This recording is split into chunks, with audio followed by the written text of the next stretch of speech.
Anda kembali menyaksikan Buletin Anyus yang pemirsa memeriahkan HUT ke-77 Republik Indonesia. Sejumlah mobil kepresidenan dihadirkan dalam pameran mobil dan arsip kepresidenan Mall Sarina Tamrin, Jakarta. Apa saja jenis-jenis mobil tersebut? Berikut liputan selengkapnya.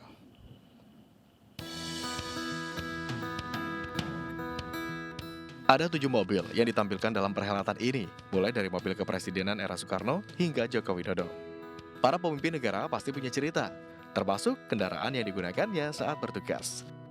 Dalam memeriahkan hari ulang tahun yang ke-77 Republik Indonesia, kendaraan kepresidenan dari 7 era ditampilkan dalam pameran mobil dan arsip kepresidenan di Mall Sarinah, Jakarta. Ada 7 mobil yang ditampilkan dalam perhelatan ini mulai dari mobil kepresidenan era Soekarno hingga Joko Widodo. Momen langka ini pun begitu menyita perhatian publik. Menurut aku bagus ya untuk menjelang 17 Agustus, jadi ini salah satu pengetahuan juga buat masyarakat daerah Jakarta.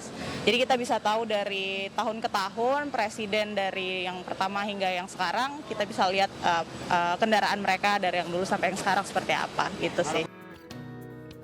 Mobil dengan merek tipe Buick buatan tahun 1939 ini misalnya, pernah digunakan Presiden pertama RI Insinyur Soekarno.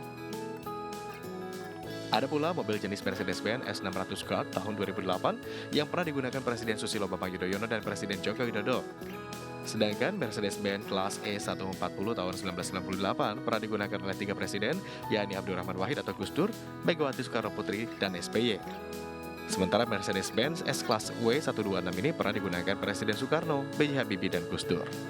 Masyarakat sangat antusias sekali datang dan mengunjungi pameran mobil dari Presiden RI pertama sampai ke-7 karena ini adalah bagian dari sejarah di mana mobil tersebut bisa dipamerkan secara bersamaan di tempat yang sama, yaitu di Sarinah Tamrin. Ya, selain menilik kehebatan tiap mobil dari masing-masing era, pengunjung yang hadir di pameran ini juga bisa mengenal sejarah melalui berbagai arsip negara. Bangsa besar itu adalah bangsa yang mengingat dan mempelajari sejarahnya. Kalau kita lihat pameran hari ini, tadi saya juga diajak Pak Prati ke belakang, tentu itu sesuatu hal yang memberikan inspirasi sendiri. Di mana ketika founding father kita, Bapak Presiden Soekarno, mendorong yang namanya pemberantasan buta huruf adat, foto-foto dan saksinya.